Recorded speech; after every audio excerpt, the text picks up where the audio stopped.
मंगलमय मंगल करण वीतराग विज्ञान। नमो ताहि जाते भये हरिहंतादि महान। करि मंगल करि हो महा ग्रंथ करण को काज। जाते मिले समाज सब आवे निज पद राज। आवे निज पद राज। जिस ग्रंथ की रचना यहाँ करने का संकल्प पंडित जी साहब ने लिया, उस ग्रंथ के संदर्भ में पंडित जी कहते हैं कि जाते मिले समाज सब, इससे मुझे विश्वास है कि पूरा समाज एकत्रित होगा और निज पद की अवश्य ही प्राप्ति होगी। पंच परमेष्ठियों के वंदन की यहाँ बात हुई, पांचों परमेष्ठियों का स्वरूप देखा और उसके उपरांत इन पंच परमेष्ठियों के पूज्यत्व का कारण देखा कि आखिर ये पंच परमेष्ठी क्यों पूज्य हैं। इन पंच परमेष्ठियों की पूज्यता का क्या हेतु है। तो कहा भाई, रागादि विकार, उनकी हीनता और ज्ञानादि की विशेषता, ये पूज्यता का कारण है। और निंदा का कारण क्या होता है? रागादि विकारों की अधिकता और ज्ञान की हीनता, ये निंदा का कारण होता है। पूरे जगत में ये ऐसा फॉर्मूला है जिस फॉर्मूले को अप्लाई करते हुए लोग इस शब्द को जानते हो या नहीं जानते हो, मुझे बताओ, एक व्यक्ति की बुराई हो रही है, क्यों हो रही है? किसी व्यक्ति की महिमा बखान की जा रही है कि क्यों? कारण बताओ। कि कारण एकमात्र इतना सा है कि उसके विकारों की अधिकता होगी। इसलिए सच में विकार निंदनीय होता है, व्यक्ति निंदनीय नहीं होता। ऐसे वाक्य आपने कई बार पढ़े सुने होंगे, पाप से घृणा करो, पापी से नहीं। उसी को टोडरमल जी की भाषा में कहूं तो कह सकता हूं, विकार निंदनीय है, व्यक्ति नहीं, विकारी नहीं। विकार यदि अपने जीवन में है तो उस विकार को निकालने का प्रयास करें। विकार निकलेगा और वो पापी से पापी व्यक्ति भी परमात्मा बनने के लिए पात्र हो जाएगा। पापी व्यक्ति भी परमात्मा बन सकता है, ऐसा है। अरे अंजन जैसे पापी, विद्युत चोर जैसे पापी, सप्त व्यसनों में पारंगत रहने वाले जीव, वे सब निरंजन हो गए, पार हो गए, परमात्मा बन गए। तो इसलिए पाप यदि कभी कदाचित कोई किया हो तो कोई ऐसा घबराने की जरूरत नहीं है, भविष्य में ना हो ऐसा संकल्प हो। देखिए आप, पांचों परमेष्ठियों में चूंकि रागादिक की हीनता और ज्ञान की विशेषता दिखती है, इसलिए पांचों ही परमेष्ठी पूज्य हैं। फिर इन बातों को पृथक पृथक किया। अरहंत और सिद्ध में तो रागादिक पूरी तरह से हीन हो गए और ज्ञान पूर्ण हो गया, इसलिए वो तो सर्वथा पूज्य हो गए। और आचार्य, उपाध्याय और साधु हैं, इन तीन में रागादिक मंद हुए हैं। विशेष रूप से उसका एक पार्ट अभाव को प्राप्त हुआ है, इसलिए कहा रागादिक की एकदेशहीनता। और ज्ञान भी केवल ज्ञानी तो हुए नहीं है, तो भी वेद विज्ञानी है। कल हमने एक बात कही थी आपको कि भाई यहाँ ज्ञान नहीं, वेद विज्ञान की कीमत है। महिमा वेद विज्ञान की, ज्ञान की अधिकता से मतलब नहीं है। ये जो ज्ञान की हीनता और ज्ञान की अधिकता शब्द का प्रयोग कर रहे हैं, ये हीनता और अधिकता शब्द का प्रयोग उसके विकास के अर्थ में नहीं है। हीनता और अधिकता का प्रयोग उसकी निर्मलता के अर्थ में है।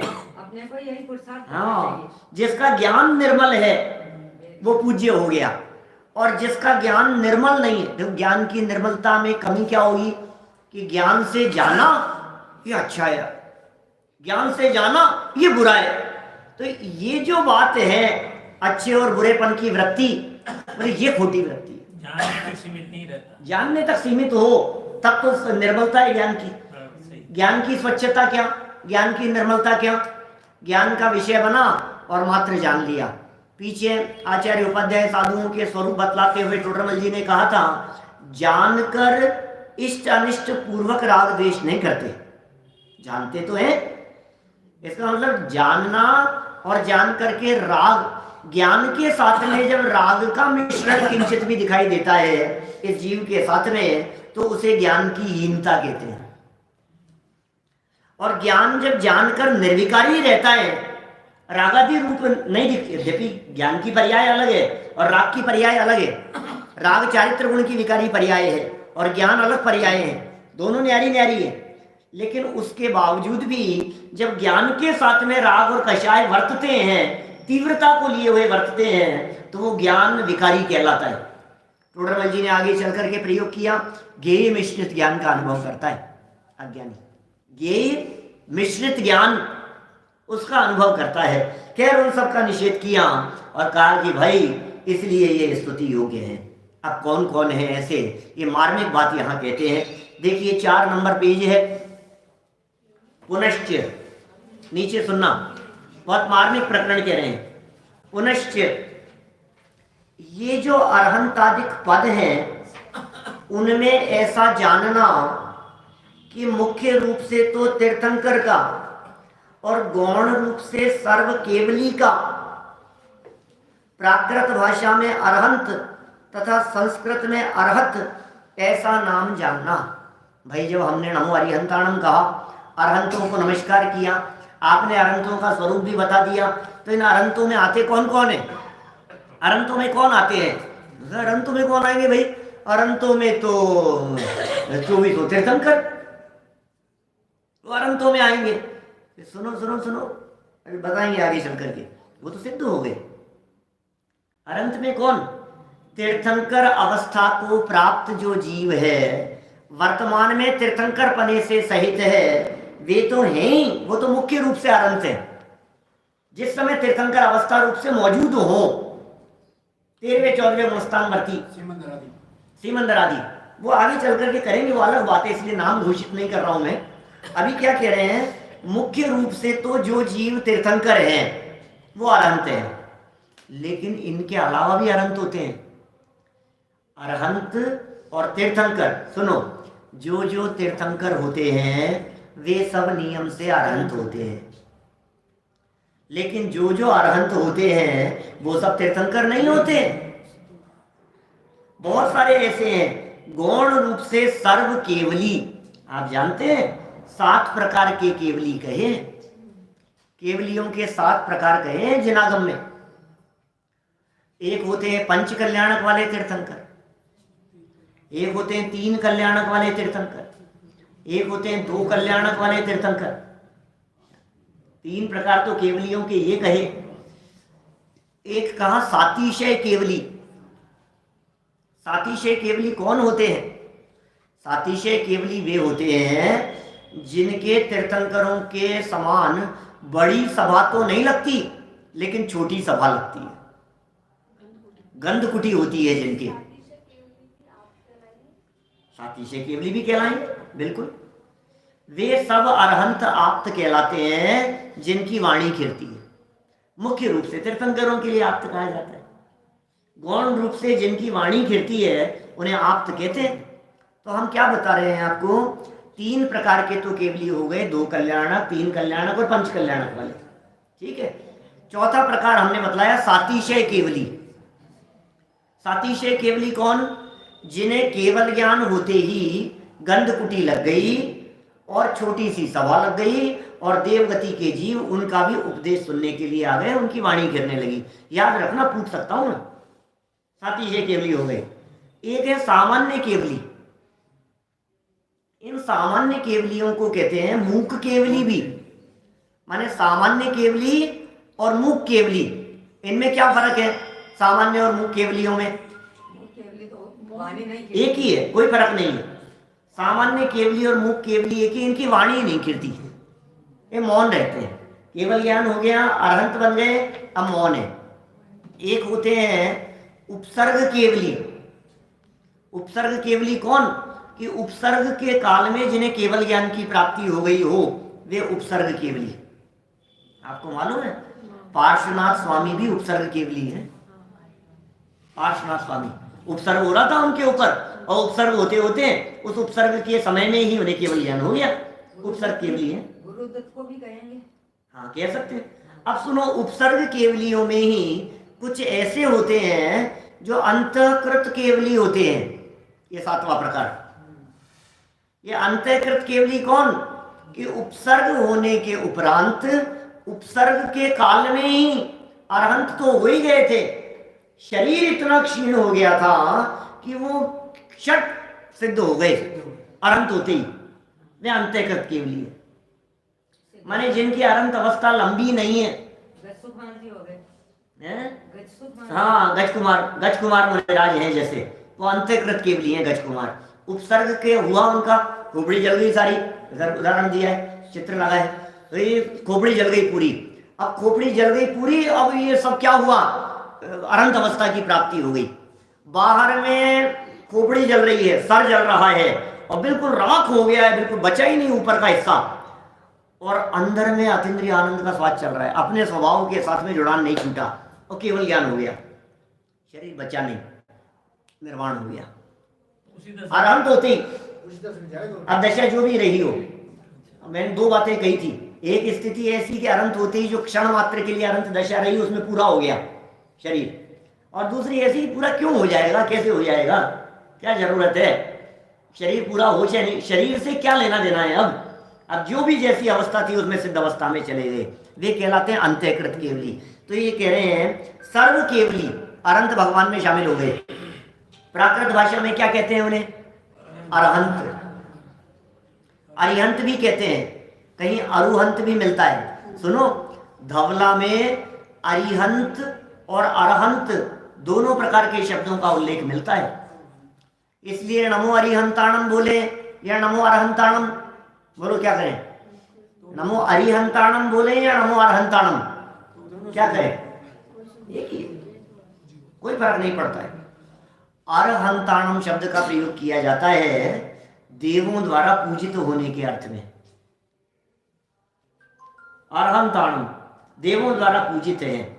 और अरिहंताणम शब्द का प्रयोग किया जाता है, अरि माने शत्रु, हंत माने नष्ट करने वाले, घाती या कर्म रूपी शत्रुओं को। ये प्रतिपक्षी शब्द का प्रयोग किया था डोडरमल जी ने, प्रतिपक्षी कर्म नष्ट हो जाने से। तो ऐसे शत्रु कर्म जिनके नष्ट हो गए उनका नाम क्या है? अरिहंत। एक मिलता है अरुहंत, अरु माने होता है बीज, तो संसार का बीज जिनका नष्ट हो गया हो वो है अरुहंत। हंत माने नष्ट कर दिया, संसार रूपी बीज जिनका नष्ट हो गया हो, इन्हें संस्कृत में कहते हैं अरहत। ये तो हुए अरिहंत अरहंत की बात हुई। तथा 14वें गुणस्थान के अनंतर समय से लेकर सिद्ध नाम जानना। अब 14 गुणस्थान होते, गुणस्थान तो पढ़ाएंगे नहीं अभी हम। 14 गुणस्थान जो होते हैं, उन 14 गुणस्थानों में 13वां और 14वां गुणस्थान अरहंत भगवान का होता है, और उसके अनंतर गैप नहीं है, इधर 14वां खत्म और सिद्ध अवस्था शुरू, सब काल भेद नहीं है उसमें। ये 14वां खत्म हुआ और इधर से सिद्ध दशा शुरू हो गई, तो उसके अनंतर समय से सिद्ध नाम जानना। अनंतर माने गैप नहीं है। पुनश्च जिनको आचार्य पद हुआ हो, आचार्य नाम का पद जिनको दिया गया हो, वे संग में रहें अथवा एकाकी आत्म ध्यान करें, अथवा एका विहारी हो, अथवा आचार्यों में भी प्रधानता को प्राप्त करके गणधर पदवी के धारक हों, उन सब का नाम आचार्य कहते हैं। आचार्य माने कौन? कि साहब संघ के नायक हो गए। अब संघ के नायक हैं ये तो ठीक है, लेकिन कदाचित संघ नहीं बचा तो जरूरी थोड़ी ना। अब एकाकी भी रह सकते हैं, अकेले भी रह सकते हैं, विहार भी कर सकते नहीं। जब संघ का संचालन करें तब तो आचार्य, और जब संघ का संचालन नहीं कर पा रहे हो तो ध्यान में बैठे हो तो तब भी आचार्य, अध्ययन कर रहे हो तो तब भी आचार्य। माने वो आचार्य सदा काल हैं। ये ऐसा कहना चाह रहे हैं कि भाई साहब यदि आप बिजनेसमैन हो तो अभी बैठे हुए बिजनेसमैन हो या नहीं? अभी तो श्रोता हो, कि एवं भूत नहीं तो कहता है कि अभी श्रोता हो क्या, लेकिन समभिरूढ़ नहीं ये कहता है कि नहीं आप अभी भी बिजनेसमैन हो, क्योंकि बिजनेसमैन के अर्थ में रूढ़ हो गए हैं। समझ में आ रही है बात? कोई शब्द किसी के अर्थ में रूढ़ हो जाता है उसको समभिरूढ़ नहीं कहा जाता। भी कह रहे हैं, देखो आगे पढ़ेंगे अपन बात। ये क्या हो गया? और गणधर, गणधर कौन होते हैं? गणधर कौन होते हैं? अरिहंत होते हैं, सिद्ध होते हैं, आचार्य, उपाध्याय, साधु, इनमें से कौन होते हैं गणधर? आचार्य हैं। ये कह रहे हैं ये गणधर उनमें आचार्यों में भी जो प्रधान है और गणधर पदवी के धारक है, गणधर भी पद है, उन सब का नाम आचार्य कहते हैं। इतनी विशेष बात जानना, जब तक गणधर पदवी है तब तक भगवान नहीं बन सकते। गणधर भी क्यों ना हो, उन्हें पद छोड़ना पड़ेगा।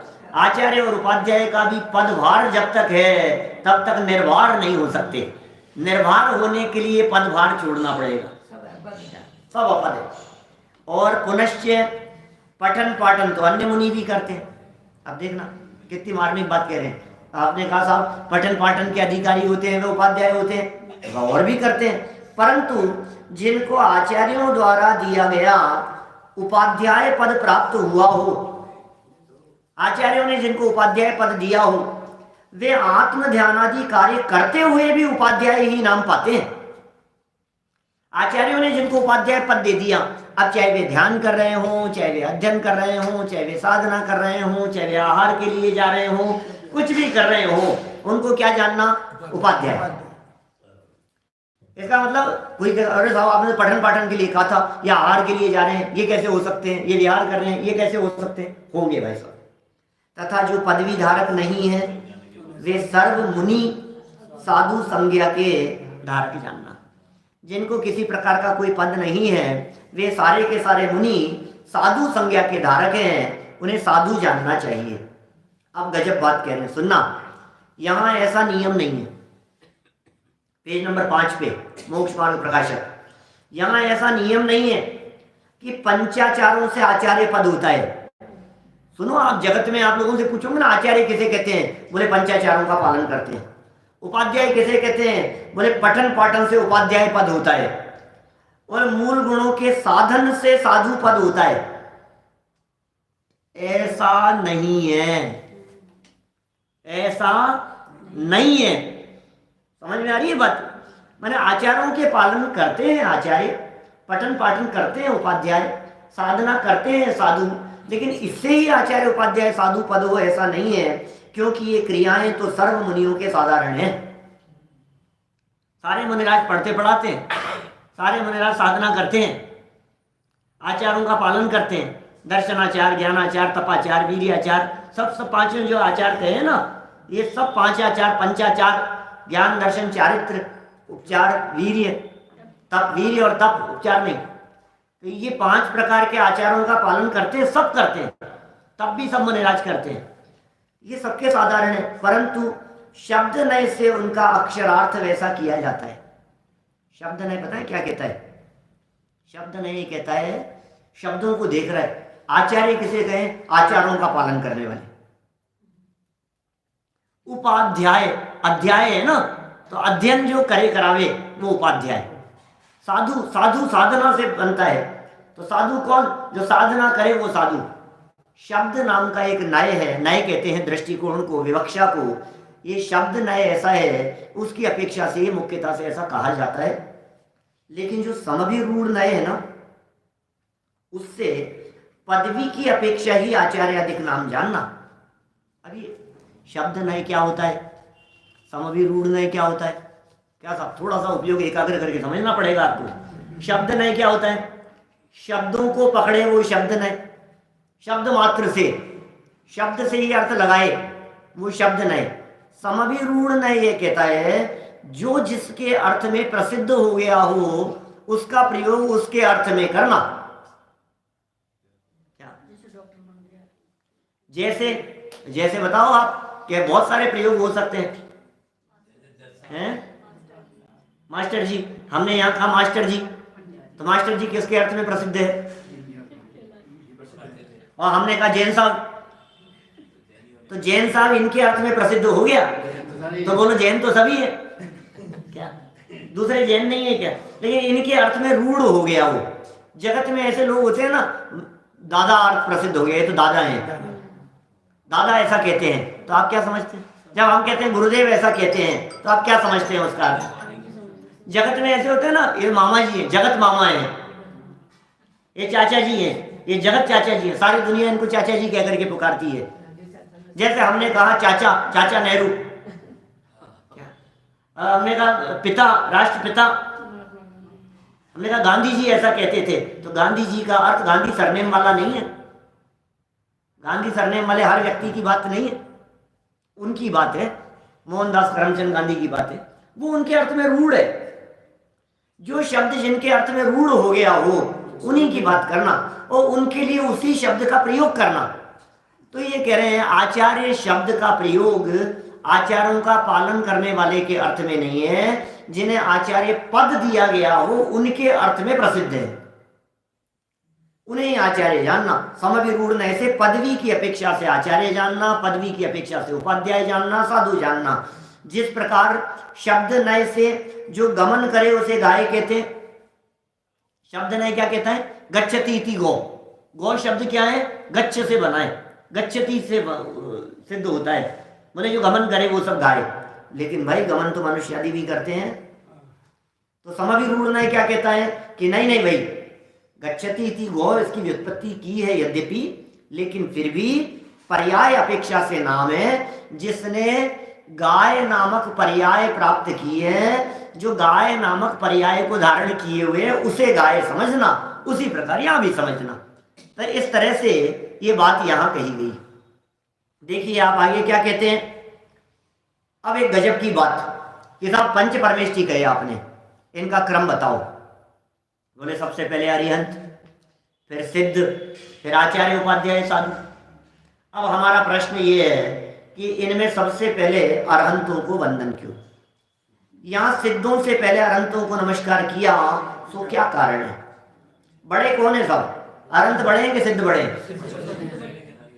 बड़े हैं सिद्ध, और वंदन कर रहे हो पहले अरहंतों को, ऐसा क्यों? प्रयोजन की सिद्धि अरहंतों से होती है, इसलिए पहले अरहंतों को वंदन करना। ये कह रहे हैं आगे, ऐसा संदेह उत्पन्न होता है, उसका समाधान यह है कि नमस्कार करते हैं तो अपना प्रयोजन सदने की अपेक्षा करते हैं। नमस्कार क्यों किया जाता है किसी को भी? बोले प्रयोजन सदने की अपेक्षा से नमस्कार किया जाता है। आपका क्या प्रयोजन है? तो अरहंतों से उपदेश आदि का प्रयोजन विशेष सिद्ध होता है, इसलिए पहले नमस्कार किया है। सिद्धों से पहले अरहंतों को नमस्कार क्यों किया? क्योंकि अरहंतों से अपना प्रयोजन सिद्ध होता है। प्रयोजन क्या है भाई साहब आपका? बोलो, प्रयोजन क्या है? सिद्ध बनने का प्रयोजन है, सुखी होने का प्रयोजन है, कुछ सीखने का प्रयोजन है, कुछ समझने का प्रयोजन है। अरहंत भगवान एकमात्र ऐसे हैं, उन्हें यदि हटा दिया जाए तो सारा जैन शासन का महल ढह जाए। अकेले अरहंत हैं, सबसे फर्स्ट नंबर पर है अरहंत। ये सब सिद्ध बड़े होते हैं कि बड़े होते होंगे, सिद्ध होते हैं ये कौन बताएगा? अरहंत नहीं होंगे तो सिद्धों का परिचय कौन कराएगा? अरिहंत नहीं होंगे तो कौन जानेगा कि सिद्ध भी होते हैं? सिद्ध बनने का मार्ग कौन बतलाएंगे? सिद्धों से मिलान कौन करवाएंगे? सिद्धों से परिचय कौन कराएंगे? बोले अरिहंत। इसलिए अरहंतों को वंदन करते हैं पहले। सिद्ध अशरीरी होते हैं, सिद्ध अशरीरी होते हैं, सिद्धों के शरीर नहीं होता, सिद्ध मुक्त होते हैं, परम मुक्ति की प्राप्ति हो गई है, उनका उपदेश नहीं होता, उनकी वाणी नहीं होती, उनके शरीर ही नहीं होता, वे लोक के अग्रभाग में जाकर के अदृश्य अमूर्तिक अनंत काल के लिए विराजमान है, वे सिद्ध हैं। जिनके सर्व कार्य सिद्ध हो गए हों वे सिद्ध हैं। तो सिद्ध भगवान जो भी होते हैं वे सिद्ध भगवान यद्यपि बड़े हैं तो भी वे कुछ बोलते नहीं, वो कुछ बताते नहीं है, उनका परिचय अरहंत कराते हैं, इसलिए अरहंतों को पहले नमस्कार किया गया। बहुत बातें हैं, सारी द्वादश अंग में जिनवाणी, पूरा संग, पूरे वस्तु स्वरूप की चर्चा, हम सुखी कैसे हो सकते हैं, अतीन्द्रिय आनंद ही सच्चा सुख है, विषयों में सुख नहीं है, ये बातें बताने वाले कौन है? अरिहंत। वो प्रसिद्ध पंक्तियां है ना, गुरु गोविंदो खड़े काके लागू पाए, बलियारी गुरु आपकी गोविंदियो बताए। गुरु और गोविंद माने परमात्मा, एक तरफ गुरु है और एक तरफ भगवान है, दोनों खड़े हुए हैं। बोलो किसको वंदन करें? पहले दोनों साथ में खड़े हुए हैं, तीन लोग हैं, एक शिष्य है, एक गुरु है और एक भगवान है, 3 लोग रोड पर खड़े हुए हैं चौराहे पर, क्या, या एक तरफ गुरु है और एक और कोई सज्जन उनके साथ में खड़े हुए हैं, 2 व्यक्ति खड़े हुए हैं। तो शिष्य आते ही पहले किसको वंदन करे, बोलो? सबसे पहले गुरु के चरण छुओ कि ये कौन है बगल में, तो फिर गुरु बताएंगे, अरे तुम्हें पता नहीं है ये भगवान है, अच्छा अच्छा अच्छा भगवान। हमें पता ही नहीं था कि ये भगवान है, ये बताया किसने? इसलिए सुनो, ये जो जिनवाणी है ना, ये जिनवाणी को वंदन करने के पहले भी जिनेंद्र को वंदन करना कहा है जनागम ने। जिनवाणी के पहले जिनेंद्र देव।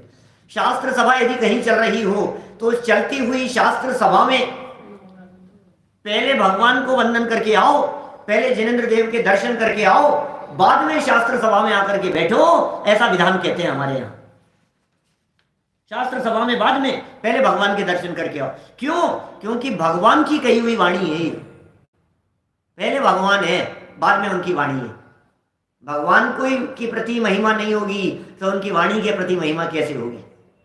ये लिखा चर्चा संग्रह में। तब एक बात और बताओ, साथ बताया आपने केवल ज्ञानी, तो अनुबद्ध केवल ज्ञानी कहाँ गया? अनुबद्ध केवली तो अलग है, अनुबद्ध तो उनके क्रम की अपेक्षा से बात का है। बहुत सुंदर प्रश्न किया।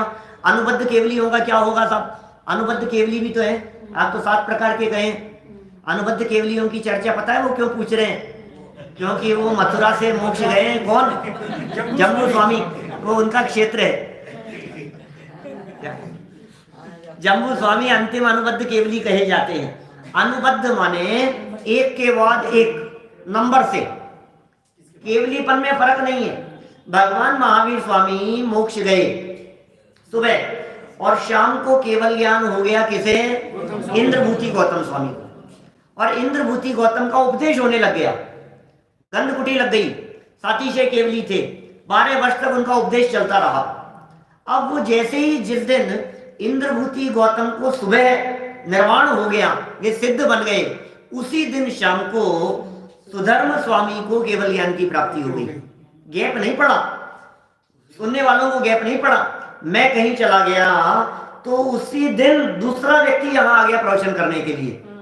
मैं गया और दूसरा आ गया, पहले वाले गए और हम आ गए, तो गैप नहीं पड़ा। अपन कहते हैं ना टोडरमल जी के इस मंदिर के संदर्भ में कि 300 साल हो गए साहब इस मंदिर को लगभग बने हुए, और 300 साल में कभी यहां प्रवचन श्रृंखला बंद नहीं हुई, कभी बंद नहीं हुई, 12 महीना चलती है। वक्ता बदलते चले गए, श्रोता बदलते रहे, और 300 साल से बराबर यहाँ इस मंदिर में शास्त्र सभा चलती रही। गजब हो गया। पूरे विश्व का एकमात्र मंदिर है पूरे विश्व में जहाँ 300 साल से शास्त्र सभा चल रही है। अतिशय है और क्या है, ये अपने आप में ही अतिशय है। यहाँ जो भाषा वर्णना की जो परमाणु है ना, ये सैकड़ों विद्वान पुराने टोडरमल जी और उनके पहले से लेकर के और उनके बाद तक के सैकड़ों विद्वान, बाहर से आए हुए विद्वान, सारे विद्वानों की वाणी के भाषा वर्णना के परमाणु यहाँ चारों तरफ व्याप्त दिखाई देते हैं। इसलिए टोडरमल जी अभी क्षेत्र को भी वंदन करने वाले आगे चल करके, क्षेत्र की भी महिमा है। टोडरमल जी ने जब लिखा था उस समय क्षेत्र इतना महान नहीं था। हम क्या बात बतला रहे हैं आपको, बात क्या चल रही थी अपनी? अनुबद्ध केवली, एक के बाद एक, लाइन से, नंबर से। अब जिस दिन सुधर्म स्वामी को केवल ज्ञान हुआ उसी दिन जम्बू स्वामी निर्माण हुआ, उसी दिन जम्बू स्वामी को केवल ज्ञान हो गया। लाइन से 3 हुए, लाइन से भगवान महावीर स्वामी के बाद। तो जम्बू स्वामी जो थे, इनको जिस दिन निर्माण हो गया, ये सिद्ध बन गए, उस दिन किसी को भी केवल ज्ञान नहीं हुआ, और एक प्रकार से जो धारा चल रही थी वो धारा टूट गई। तो अंतिम जो अनुबद्ध केवली हुए वे हुए जम्बू स्वामी। क्या? नहीं, निर्माण तो एक के बाद एक, पहले हुए, फिर उनका उपदेश चलता रहा, फिर जिस दिन उनका हुआ उसी दिन दूसरे को हो गया, फिर उनका चलता रहा, फिर उनका जिस दिन निर्माण हुआ उसी दिन तीसरे को केवल ज्ञान हो गया। तो जम्बू स्वामी को जो केवल ज्ञान हुआ, फिर जम्बू स्वामी का उपदेश होता रहा। तो इस तरह जम्बू स्वामी अंतिम अनुबद्ध केवली, अंतिम केवली नहीं है, ध्यान रखना, अनुबद्ध केवली है। अनुबद्ध केवली क्या साहब? अच्छा वो होगा क्या? अंतिम नहीं, अंतिम तो हुए हैं उसके बाद भी, अपने कुंडलपुर क्षेत्र है ना, श्रीधर दमोह कुंडलपुर, वहां से अंतिम केवली ने निर्वाण की प्राप्ति की। श्रीधर केवली है उनका नाम, श्रीधर। पहले तो जहाँ मूल प्रतिमा विराजमान थी ना, बड़े बाबा की जो प्रतिमा जो थी, वहीं अंदर तो प्रतिमा थी और बाहर वहीं चरण थे उस जगह। अब वो क्षेत्र दूसरी तरफ चला गया। अभी भी उस क्षेत्र को चिन्हित करके वहां मूल गाथा लिखी हुई है, प्राचीन गाथा पत्थर में खुदी हुई, और जिसमें स्पष्ट उल्लेख किया है कि इस जगह से अंतिम केवली श्रीधर स्वामी मोक्ष गए हैं। उस जगह से अंतिम केवली हुए थे। तो खैर चलिए, ये सब बातें हो गई। अरहंत भगवान को नमस्कार पहले किया अपने प्रयोजन। अब प्रयोजन क्या है भाई साहब, आपका ये बताओ। सुखी होना प्रयोजन है। सुख के अलावा दूसरा कोई प्रयोजन होता नहीं है। और सच्चे सुख की प्राप्ति रूपी प्रयोजन यदि सर्वप्रथम किसी से सिद्ध होता है तो वे अरहंत है। कि साहब आचार्य उपाध्याय साधु से होता है, अपना तो अरहंतों से नहीं होता। कि सुनो, अरहंत भगवान को केवल ज्ञान हुए बिना, अरहंत बने बिना, उनके द्वारा मार्ग बतलाए बिना कौन होते हैं आचार्य, कौन होते हैं उपाध्याय और कौन होते हैं साधु, ये कौन बताएगा। आपको मैं ले चलना चाहता हूं एक कूड़ा कूड़ी सागर पहले। चलो एक कूड़ा कूड़ी सागर पहले। कल ऋषभदेव स्वामी की जन्म जयंती थी ना, ऋषभदेव का जन्म था कल चैत्र कृष्ण नवमी के दिन। एक कूड़ा कूड़ी सागर पहले जब ऋषभदेव हुए तो ऋषभदेव ने जब दीक्षा ली 83 लाख पूर्व की आयु में, ऋषभदेव स्वामी के दीक्षा लेने पर, सुनना मार्मिक बात कह रहा हूं, एक भी जगत में कोई दीक्षित मुनिराज नहीं थे। सबसे पहले यदि किसी को केवल ज्ञान की प्राप्ति हुई तो किसे बोलो? सबसे पहले केवल ज्ञान अनंत वीर्य बाहुबली। अरे ये तो चक्कर खा गए आप। सबसे पहले केवल ज्ञान हुआ ऋषभदेव से। समझना, बहुत मार्मिक बात कह रहा हूं। सबसे पहले केवल ज्ञान किसे हुआ? ऋषभदेव को। अब फिर ऋषभदेव भगवान को जब केवल ज्ञान हो गया और उनका उपदेश हुआ तो उपदेश को सुनकर के जगत के जीवों को पता लगा कि मुनि क्या होते हैं, अरंत क्या होते हैं, कैसे होते हैं। फिर ऋषभदेव तो उपदेश देते रहे समूह शरण में बैठ करके। ऋषभदेव स्वामी का तो उपदेश चलता रहा।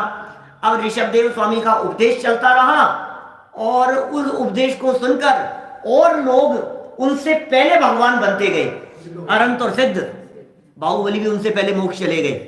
इनका तो उपदेश ही चल रहा है, इनका समूह शरण लगा हुआ है, इनका उपदेश हो रहा है। और उधर क्या हुआ, वो बाहुबली मुनि भी हो गए और फिर मोक्ष भी चले गए। और सुनो, उनसे भी पहले अनंत वीर्य ऋषभदेव के ही बेटे थे, दीक्षा ली उन्हीं के समूह शरण में जाकर। और उनके समूह शरण में दीक्षा लेने के बाद क्या हुआ, अभी इनका उपदेश हो रहा है और अनंत वीर्य सबसे पहले मोक्ष चले गए। मैं तो सिर्फ ये बतलाना चाह रहा हूं कि ऋषभदेव के केवल ज्ञान के पहले इस जगत में एक भी भावलिंगी संत, मुनिराज, दिगंबर संत नहीं थे। सबसे पहले ऋषभदेव की दीक्षा हुई इसी में, पहले मुनि थे ऋषभदेव। 4000 ने साथ में दीक्षा ली, सब भ्रष्ट हो गए। 4000 राजा भ्रष्ट हो गए, भ्रष्ट होकर के घूमते फिरे। फिर सच्ची मुनिपना क्या होता है, ऋषभदेव जब घूमते थे तो कोई आर देना नहीं जानता था, किसी को पता नहीं था। ऋषभदेव नहीं, कुछ नहीं है।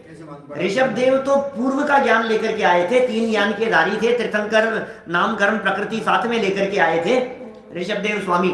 तीर्थंकर के जीव स्वदीक्षित होते हैं, उन्हें कोई दीक्षा प्रदान नहीं करता। क्या समझ में आ रही है बात? कोई उन्हें दीक्षा नहीं करता। नमः सिद्धिभ्य कहकर के दीक्षा लेते हैं, स्वयं स्वदीक्षित होते हैं, स्वयं बुद्ध होते हैं तीर्थंकर केवली। अब उन्हें हो गया केवल ज्ञान, तो केवली भी प्रथम, मुनि भी प्रथम। अब फिर मुनि धर्म का उपदेश दिया। तो सबसे पहले उपदेशदाता कौन? अरिहंत। अरिहंत तो अरहंतों का उपदेश सुनकर के सिद्धों का पता लगे, अरहंतों का उपदेश सुनकर के आचार्य उपाध्याय साधुओं का पता लगे, इसलिए सबसे पहले अरहंतों को वंदन किया। इसका मतलब तो ये हुआ कि आदिनाथ से पहले कोई सिद्ध था ही नहीं। सुनो, ये बहुत लंबा गैप था। आपका प्रश्न है आदिनाथ से पहले कोई सिद्ध था ही नहीं। सुनिए, इससे पहले भी 24 हुई है, भूतकालीन 24, 18 कोड़ा कोड़ी सागर, लेकिन 18 है कोड़ा कोड़ी सागर का गैप है। वो भूमि का काल चल रहा था बीच में। कल्प वृक्षों से व्यवस्थाएं चल रही थी। इसलिए ऋषभ देव स्वामी को असीम असी कृषि विद्या शिल्प वाणिज्य का उपदेश देना पड़ा। लेकिन ध्यान रखना, क्या ये भगवान ऋषभ देव का संदेश नहीं है, राजा ऋषभ देव, ये राजा ऋषभ देव का उपदेश है। राजा ऋषभ देव ने असीम असी कृषि विद्या शिल्प वाणिज्य सिखाया, भगवान ऋषभ देव ने नहीं। ये बात मैंने राजस्थान जैन सभा ने एक आयोजन रखा था ऋषभ देव जयंती का, उसमें बुलाया था, अब तो आयोजन ही बंद कर दिए उन्होंने। विचार गोष्ठी रखी थी वहां चैम्बर ऑफ कॉमर्स में, उन्होंने संदेश बात पाई। तो वहां हमने इस बात को बतलाया मुख्य रीति से सबके बीच में। मैंने कहा सुनो, विषय तो उन्होंने रखा था भगवान ऋषभ देव की शिक्षाएं, ये विषय था।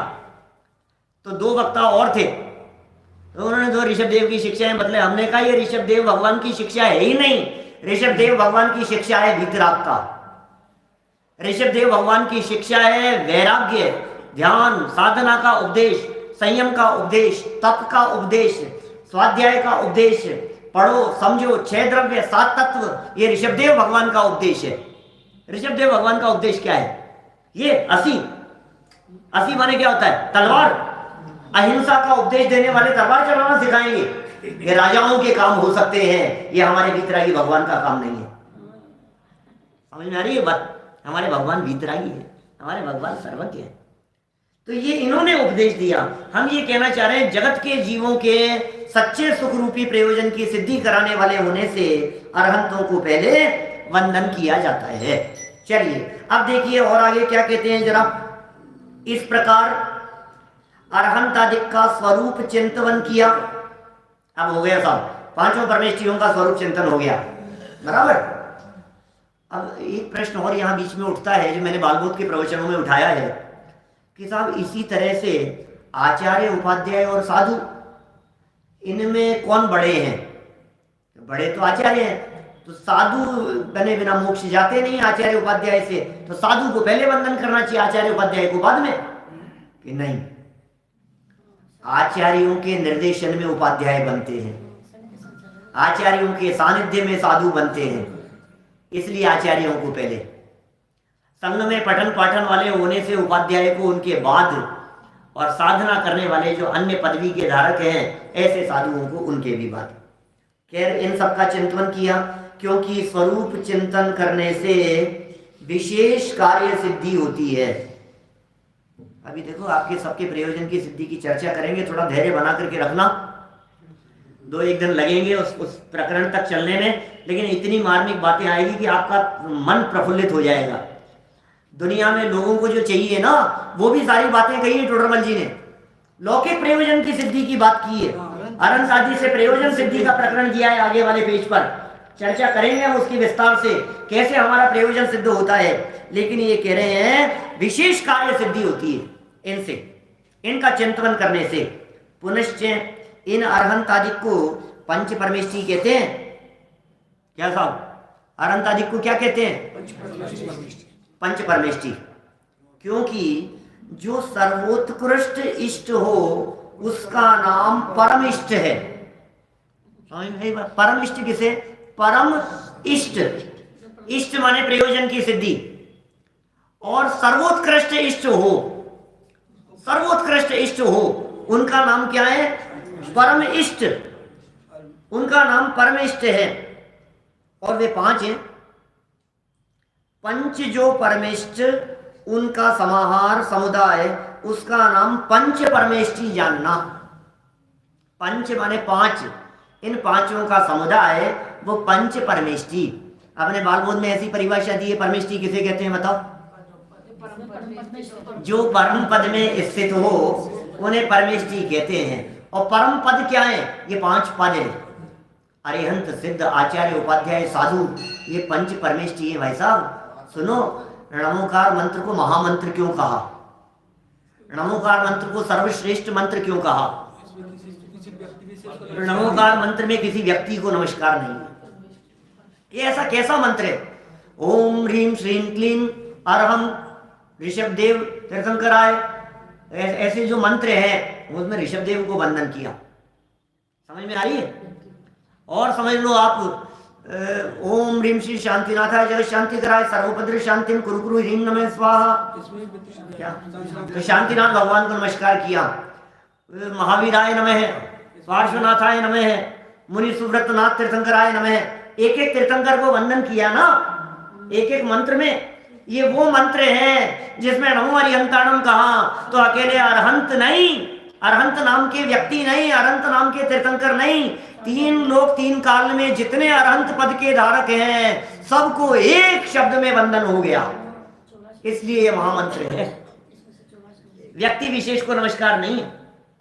सिद्ध 5 तरह की पदवियां हैं, जिन जिन के ये 5 पदवियां हो उन सबको हमारा वंदन है, इसलिए इसे महामंत्र कहा गया, नमोकार मंत्र को। एक कारण, दूसरा एक और हेतु बतलाया था। बोलो कौन बतलाएगा? बोलो।